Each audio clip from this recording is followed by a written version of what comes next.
Welcome my dear rockers, कैसे हैं आप सभी। आज हम देखने वाले हैं लवर। मूवी की शुरुआत में हम लाली नाम के लड़के को देखते हैं जो कि एक स्टूडेंट है। लाली स्कूल जाने के लिए लेट हो रहा होता है, इसलिए वो बिना नाश्ता किए ही स्कूल अपनी साइकिल में निकल जाता है। रास्ते में वो अपने दोस्त को भी साथ ले लेता है। अब लाली जिस स्पीड से चल रहा है, हमें लगता है वो स्कूल जाने में लेट हो जाएगा, लेकिन वो तो छोड़िए, लाली स्कूल की जगह एक ऑटो रिक्शा वाले के पास पहुंचता है। अब इन दोनों को देखने से तो लगता है कि इनके बीच लड़ाई होने वाली है, लेकिन लाली ड्राइवर को 5 रुपए देता है और उसकी रिक्शा की सीट को साफ भी करने लगता है। तभी उसका दोस्त कहता है वो आ रही है। इससे हमें पता चलता है कि लाली एक लड़की से पिछले 4 सालों से प्यार करता है जिसका नाम हीर है, और लाली ने आज तक हीर से बात तक नहीं की, ना ही हीर ने आज तक उसे कभी कोई भाव दिया है। यहाँ तक कि लाली के दोस्त को तो ये भी लगता है कि हीर को लाली का नाम तक नहीं पता।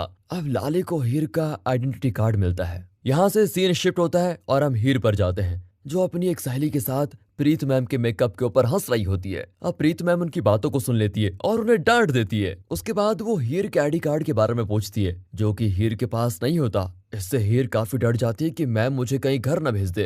पर जैसे ही हीर क्लास में एंटर करती है तो उसे अपना आईडी कार्ड बेंच पर रखा हुआ मिलता है, लेकिन उसमें फोटो नहीं होती। अब लाली का दोस्त भी उससे उसके आईडी कार्ड की फोटो के बारे में पूछता है, जिस पर लाली अपने पॉकेट से अपनी और हीर की फोटो निकालता है और कहता है देखो ना, साथ में दोनों कितने अच्छे लगते हैं। तभी वहां पर मास्टर जी आ जाते हैं, जो लाली से उसके बैग के बारे में पूछते हैं। वो कहते हैं बेटा कहीं घर तो नहीं भूल गए अपना बैग। लाली कहता है नहीं, बारिश की वजह से भीग गया था, इसलिए बाहर सूखने के लिए रखा है। अब मास्टर कहते हैं कि बेशरम, तेरे फादर बैग लेकर आए हैं, तू घर पर भूल गया था। फिर मास्टर उसे और उसके दोस्त को बाहर पनिशमेंट देते हैं। अब लाली का दोस्त उससे पूछता है कि इस फोटो का तो करेगा क्या। वो वहां पर कुछ नहीं कहता, लेकिन लाली स्कूल के बाद शॉप में जाकर हीर की फोटो की बड़ी कॉपी बनवा लेता है। उसे घर में लाकर दीवार में लगाने लगता है, लेकिन उसे ख्याल आता है कि अगर पापा ने इस फोटो को देख लिया तो क्या होगा।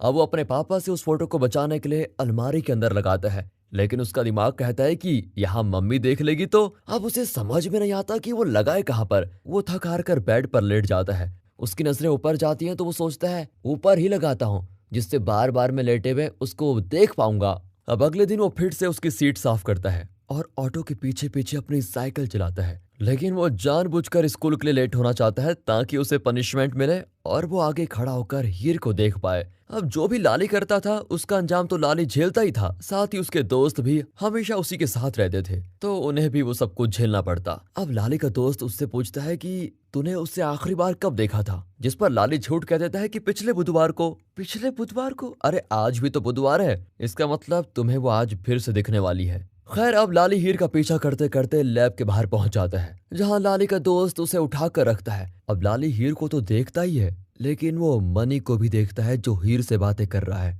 लाली मनी के बारे में अपने दोस्त से पूछता है, जिस पर वो कहता है कि मनी हीर पर लाइन भी मारता रहता है। अब ये सुनकर लाली अपने दोस्त पर गुस्सा करता है कि तूने मुझे ये बात पहले क्यों नहीं बताई। इस पर सभी स्टूडेंट्स लाली को देखने लगते हैं और हीर भी। अब लाली को बाकी किसी से फर्क नहीं पड़ता, पर हीर भी उसको देख रही है तो लाली बड़ा खुश हो जाता है और नीचे ही गिर जाता है। लाली की खुशी का कोई ठिकाना नहीं होता, क्योंकि 4 सालों में पहली बार हीर ने उसे देखा है। अब अगले दिन लाली कैंटीन में हीर की बची हुई चाय को भी पीता है, इतना प्यार करता है उससे, जिससे ऐसा करते हुए मनी देख लेता है और उसे हीर से दूर रहने की चेतावनी देता है। अब लाली भी उसकी बातों पर इतना ध्यान नहीं देता और हीर को एक लव लेटर लिखता है, जिसे हीर के उठाने से पहले ही वो मनी उठा लेता है और फाड़ देता है। अब मनी लाली को आखिरी बार चेतावनी देता है कि उससे दूर रहे, लेकिन तभी वहां पर हीर आ जाती है। उसको देखकर लाली बहुत मुस्कुराता है, लेकिन मनी से ये सब कुछ देखा नहीं जाता। वो उसे मारना शुरू करता है, लेकिन हीर को देखते हुए वो मुस्कुराते ही जा रहा है। मार का उस पर कोई असर नहीं पड़ता। तभी हीर मनी को रोकती है और मनी भी कहता है ये हर जगह तुम्हारा पीछा करता रहता है। हीर भी कहती है मुझे पता है कि कौन रोज रिक्शा वाले को 5 रुपए देकर सीट साफ करता है और कौन मेरा पीछा करता है, क्योंकि ये सब करते हुए लाली को मैंने अपनी आंखों से देखा है। अब लाली और खुश हो जाता है कि ये मुझे गौर करती थी। वो अपने दोस्त को कहता है मैंने तुझे कहा था ना, हीर मेरा नाम जानती है, वो सब जानती है। अब हीर पूछती है तुम्हें ये सब करके आखिर मिलता क्या है। लाली भी कह देता है तुम्हारे लिए मैं कुछ भी कर सकता हूँ। रोज तुम्हारे लिए साइकिल के पीछे आता रहूंगा, रोज छुप छुप कर तुम्हें देखता रहूंगा, रोज तुम्हारा पीछा करूंगा, रोज तुम्हारे लिए रिक्शा की सीट साफ करता रहूंगा, रोज तुम्हारी बची हुई चाय पीऊंगा, रोज स्कूल में लेट आता रहूंगा ताकि तुम्हें देख पाऊं, तुम्हारी हर चीज संभाल कर रखूंगा और तुम्हारी परछाई बनकर रहूंगा। वो एकदम हीरो की तरह वहां पर डायलॉग बाजी कर रहा होता है। अब हीर भी लाली से कहती है, ये सब तो मनी भी मेरे लिए कर सकता है, तो अगर मुझे चूज करना हो तो मैं तुम्हें चूज क्यों करूंगी। अब वहीं मनी भी कह देता है कि हीर के लिए मैं खून भी बहा सकता हूँ। ये सुनकर लाली अपने बैग से ब्लेड निकालता है और अपने हाथ में हीर लिख देता है। इसे देखकर तो सब डर जाते हैं कि ये क्या कर रहा है। वहीं मनी उल्टी कर देता है। नाम लिखने के बाद लाली कहता है कि मैं हीर के लिए अपना खून भी बहा सकता हूँ, और ये कहकर वो बेहोश हो जाता है।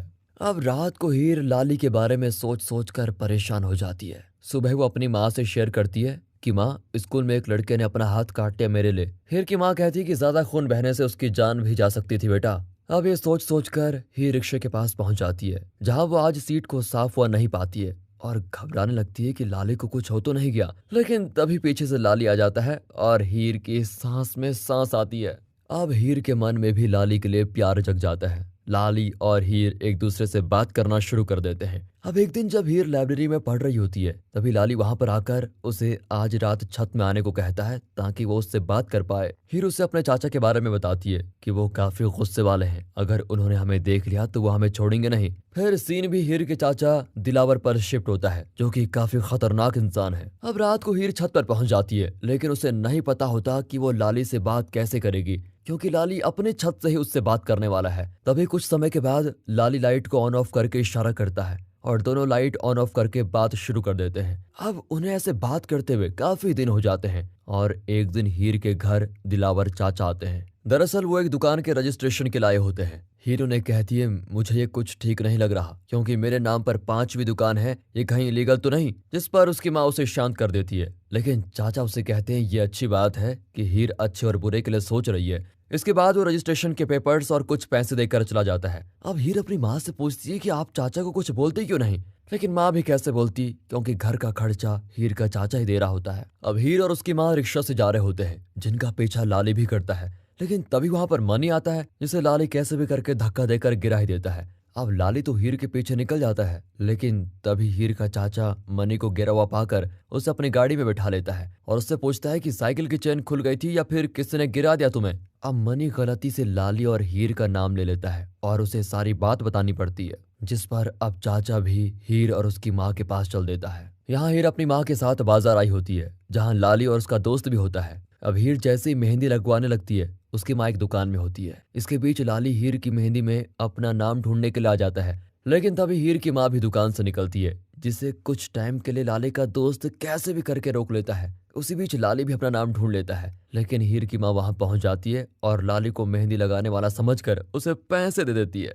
अब जैसे हीर और उसकी माँ घर के लिए निकलते हैं, तभी वहां पर दिलावर आ जाता है। वो उन्हें अपनी गाड़ी में बिठाता है, लेकिन तब भी लाली और उसका दोस्त उनका पीछा करते ही रहते हैं। लेकिन इन दोनों को नहीं पता कि दिलावर चाचा हमको देख रहा है। दिलावर डायरेक्ट हीर से पूछ लेता है कि हमारी गाड़ी का जो 2 लड़के पीछे कर रहे हैं, उनमें से क्लर्क का बेटा कौन है बेटा, जिस पर हीर कुछ नहीं कहती और दिलावर गाड़ी रोककर डायरेक्ट लाली और उसके दोस्त से पूछ लेता है। दिलावर तो सीधे नीचे उतरकर लाली को मारने लगता है और हीर अपने चाचा को रोकती है, लेकिन दिलावर का हाथ हीर पर भी उठ जाता है। लेकिन उसे मारने से पहले लाली दिलावर का हाथ पकड़ लेता है और उसे ऐसा ना करने को कहता है। अब दिलावर इस बात पर उसे और ज्यादा मारता है। वो सीधे हीर को पकड़कर घर लेके जाता है और कुछ दिनों तक घर से बाहर ही नहीं आने देता।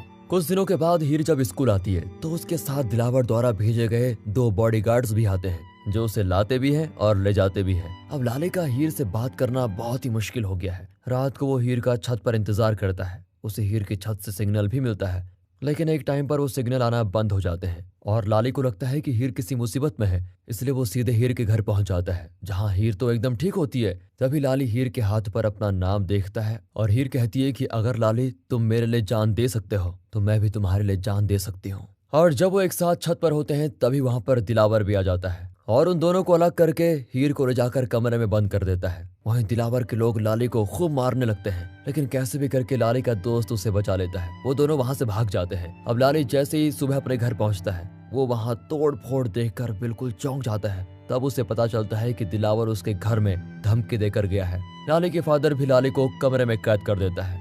यहाँ दिखाते हैं तो दिलावर अब हीर के लिए एक रिश्ता लेकर आया है। जिस पर हीर की माँ उसे समझाने की कोशिश करती है, लेकिन दिलावर उनकी एक नहीं सुनता और बिना सलाह मशवरा के एक लड़के वालों को वहां पर हाँ करवा देता है। अब एक दिन लाली का दोस्त उससे मिलने आता है, जो उसे छत में ले जाकर हीर का घर दिखाता है, जिससे लाली समझ जाता है कि हीर की शादी हो रही है। वो हीर के पास जाने लगता है, लेकिन उसे जाने नहीं दिया जाता और उसे एक कमरे में कैद किया जाता है। कुछ देर के बाद लाली के घर के सामने से बारात जाती है, जिसकी आवाज को सुनकर लाली बहुत दुखी होता है। हीर के पास जाने के लिए वो पागल ही हो जाता है। वो कमरे में तोड़ फोड़ करना शुरू करता है, अपने आप को काफी चोट पहुंचाता है। वहीं दूसरी तरफ हीर की मांग में दूल्हा सिंदूर भरता है, तो यहाँ लाली जहर पी लेता है। अब शादी के बाद हीर अपने ससुराल के लिए निकल जाती है और लाली हॉस्पिटल के लिए। उन दोनों की गाड़ी एक साथ क्रॉस करती है। अब वक्त भी रफ्तार पकड़ता है और 3 साल बीत जाते हैं, जहाँ लाली अब एक बहुत ही बड़ा शराबी बन चुका है और रोज शराब पीकर हीर पर लिखी शायरियां सुनाया करता है। सभी शराबी उसकी शायरियों को वोट कर रहे होते हैं। उसके बाद लाली अपने 2 दोस्तों के साथ घर के लिए निकल जाता है। रास्ते में वो हर चमकती हुई चीज को हीर समझता है। घर पहुंचकर हमें पता चलता है कि उसका परिवार अब कहीं और शिफ्ट हो गया है। लाली घर आकर हीर से बात करने लगता है, जिसकी फोटो उसने दीवार पर लगाई हुई है। लेकिन लाली के माँ बाप उसकी यह हालत देखकर काफी दुखी होते हैं कि इसे हो क्या गया है, ये उस लड़की के पीछे इतना पागल क्यों है। अब अगली सुबह लाली उठते ही अपने दोस्त के साथ ढाबे पर पहुंचता है, जहां उसका तीसरा दोस्त उनके लिए एक वेटर की जॉब लेकर आता है। लाली तो सीधे मना कर देता है, लेकिन जब उसे पता चलता है कि वहां इंग्लिश शराब मिलेगी तो वो अपने दोस्तों के साथ वहां पहुंच जाता है। वहां उसकी मुलाकात डिम्पल से होती है, जो इस सारे इवेंट को मैनेज कर रही है। वो फिर उन तीनों को उनके काम पर लगा देती है, लेकिन वो तीनों चुपके से वहां शराब भी पीते हैं। और तभी जो सिंगर गाना गा रहा होता है, उसकी हालत बहुत खराब हो जाती है और इवेंट को ऑर्गेनाइज कराने वाले ओनर डिम्पल पर बहुत ही गुस्सा करते हैं। यहाँ ज्यादा शराब पीने की वजह से लाली को हीर दिखने लगती है और वो गाना शुरू कर देता है, जहाँ वो अपनी और हीर के साथ पुरानी यादों को याद करता है। लाली के सही वक्त पर गाना गाने की वजह से डिम्पल बच जाती है। वो खुद भी लाली से काफी इम्प्रेस होती है। घर आकर वो अपने फादर से लाली के बारे में बताती है। तब हमें पता चलता है कि उसके फादर गुप्ता एक म्यूजिक डायरेक्टर हैं। वो डिम्पल के कहने पर शराब के ठेके पर पहुंच जाते हैं, जहां उन्हें किसी के भी गाने की उम्मीद नहीं होती, इसलिए वो वहां से जाने लगते हैं। लेकिन वहीं पर हमारा लाली भी तारों को देख रहा होता है और एक शायरी बनाता है, जिससे गुप्ता जी लाली की आवाज को सुनकर काफी इम्प्रेस होते हैं और सीधे अगली सुबह लाली के घर पहुंच जाते हैं, जहां पहले तो वो लाली को थोड़ा डराते हैं, लेकिन बाद में उसके माँ बाप के सामने उसकी काफी तारीफ करते हैं। फिर उसे अपना कार्ड देकर ऑफिस आने को कहते हैं। वहीं डिम्पल लाली को बताती है कि मेरे फादर ने इस स्टूडियो को काफी टाइम के बाद खोला है, इसलिए कोई ऐसा गाना लिखना जो रिकॉर्ड तोड़ दे। लाली भी गाना लिखने के बाद बैठ जाता है, लेकिन वो गाना लिख नहीं पाता और थक हार कर शराब के ठेके में पहुंच जाता है, जहां उसके सामने हीर आती है और उसे गाना सुनाने को कहती है। लाली भी शुरू हो जाता है और वहीं उसके दोस्त भी। जो लाली गा रहा होता है वो सब कुछ उसके दोस्त लिखते जाते हैं। फिर गाना भी रिकॉर्ड हो जाता है और रेडियो में बजने लगता है। बहुत सारे लोग लाली के गाने को काफी पसंद करते हैं, लेकिन वो ये नहीं जानते कि ये लाली का गाना है। अब ऐसे ही एक दिन लाली और उसके दोस्त ढाबे पर पहुंचते हैं, जहां एक बच्चा उस पर विश्वास नहीं करता और उनसे पिछले 3 महीने के चाय के पैसे मंगवाता है, जिस पर लाली के दोस्त सोच में पड़ जाते हैं कि गाना गाकर लाली को क्या मिला, उसे तो कुत्ता भी नहीं पूछ रहा। जिस पर उसके दोस्त उसे गुप्ता के स्टूडियो में लेके जाते हैं, ताकि वो उसके गाने से जितने भी पैसे बने वो सारे ले सकें। वो जाते तो बहुत ही गुस्से में है, लेकिन वहां के बॉडीगार्ड्स को देखकर लाली के दोस्तों की हवा टाइट हो जाती है। फिर वो शांति से गुप्ता जी के पास जाते हैं। गुप्ता भी लाली को देखकर काफी खुश होता है। वो कहता है कि ये 5 लाख का चेक देने मैं तुमसे मिलने ही आने वाला था। अब लाली के दोस्त इतने पैसे देखकर चौंक ही जाते हैं। वहीं डिम्पल भी लाली के पास पहुंच जाती है, जो कि अब लाली से प्यार करने लगी है। वो लाली को शूटिंग के लिए ले जाने आई है, लेकिन वो लाली को कमरे में हीर की फोटो से उसे बात करते हुए भी देखती है और समझ जाती है कि ये सब शायरियां वो हीर के लिए ही लिखता है। डिम्पल का इससे दिल टूट जाता है जब वो लाली को इस हालत में देखती है। तो अब अगले दिन गाने की शूटिंग के लिए लाली दिल्ली के लिए रवाना हो जाता है, जहां उसे फिर से हीर का ख्याल आता है। वहीं गुप्ता जी ने उसे एक हॉस्पिटल में चेक देने के लिए भी दिया है। शूटिंग कंप्लीट होने के बाद लाली उसी हॉस्पिटल में पहुंच जाता है, जहां पर आता है एक ट्विस्ट। असल में लाली को हीर के पास होने का एहसास होता है और हीर असल में वहीं पर होती है, जिसे भी लाली के यहाँ होने का पता चल जाता है। लेकिन लाली उसे देख नहीं पाता और चेक देकर वहां से जाने लगता है। तभी हीर लाइट ऑन ऑफ करने लगती है, जिससे लाली समझ जाता है कि ये सिर्फ मेरी हीर ही हो सकती है और वो हीर के पास भागता हुआ जाता है। फिर हीर को जमीन से उठाकर बेड पर रखता है। तभी डॉक्टर भी वहां पर आ जाते हैं। अब जैसे ही सिचुएशन ठीक होती है, वैसे ही लाली हीर के पास जाता है। हीर उसे कहती है, तुम कुछ दिनों में कितने बदल गए हो। अब लाली भी उसे उसकी इस हालत के बारे में पूछता है, जिस पर हीर कहती है कि मेरी शादी चाचा जी ने किसी शराबी पागल के साथ करवा दी थी। उससे बचने के लिए मैं भाग रही थी, लेकिन मेरा एक्सीडेंट हो गया। उसके बाद मुझे कुछ भी याद नहीं है। तभी गुप्ता जी भी वहां पर पहुंच जाते हैं, जो लाली को बताता है कि वो गाड़ी मेरी थी जिसने हीर का एक्सीडेंट किया था, और तब से हीर अब तक कोमा में है, जिसका खर्चा मैं ही देता हूँ। तभी वहां पर दिलावर पहुंच जाता है, जो लाली को वहां से जाने की फिर वार्निंग देता है, लेकिन गुप्ता दिलावर को अच्छे से जानता है, इसलिए वो लाली को वहां से लेके जाते हैं। लेकिन अब भी लाली के बिना हीर का मन नहीं लगता। वो गुप्ता जी को काफी मनाता है कि मुझे हीर के पास लेके जाओ। अब वो उसे गाड़ी में बैठाकर लेके तो जाते हैं, लेकिन उनकी गाड़ी पंक्चर हो जाती है। मौका देखकर लाली हॉस्पिटल पहुंच जाता है। वो दिलावर के आदमियों के साथ लड़ता भी है, लेकिन दिलावर उस पर भारी पड़ रहा होता है और उसे मार मार कर हॉस्पिटल के बाहर फेंक देता है। लेकिन लाली फिर अपने प्यार के लिए खड़ा हो जाता है और इस बार दिलावर के आदमी उसे अधमरा करके हॉस्पिटल के बाहर छोड़ देते हैं। हीर की सांसें भी काफी तेज चल रही होती हैं। अब जैसा कि लाली ने स्कूल टाइम पर हीर से कहा था, वो हीर के लिए अपना खून भी बहा सकता है, तो अब वक्त आ गया था जहां हम तीसरी बार लाली को दिलावर के पास आता हुआ देखते हैं। दिलावर के लोग भी लाली को देखकर बिल्कुल शॉक्ड है कि ये कितना ढीठ है, लेकिन इस बार उसे कोई नहीं मारता। अब जैसे लाली दिलावर के पास पहुंचता है तो वो हीर को मरा हुआ पाता है, जिससे लाली की भी जान उसी वक्त निकल जाती है। और दोस्तों, ऐसे ही ये प्यार की अधूरी कहानी के साथ ये मूवी खत्म होती है। बाकी दोस्तों, हमारे दूसरे चैनल मूवीज वेदर को भी सपोर्ट कीजिए, उसे सब्सक्राइब करें। वीडियो अच्छी लगी हो तो लाइक कीजिए। दोस्तों, बाकी इस मूवी पर अपनी थ्योरी देना चाहते हो तो कमेंट्स में दीजिएगा। मिलते हैं अगली वीडियो में, तब तक के लिए गुड बाय, अपना ख्याल रखें and finally thanks for watching.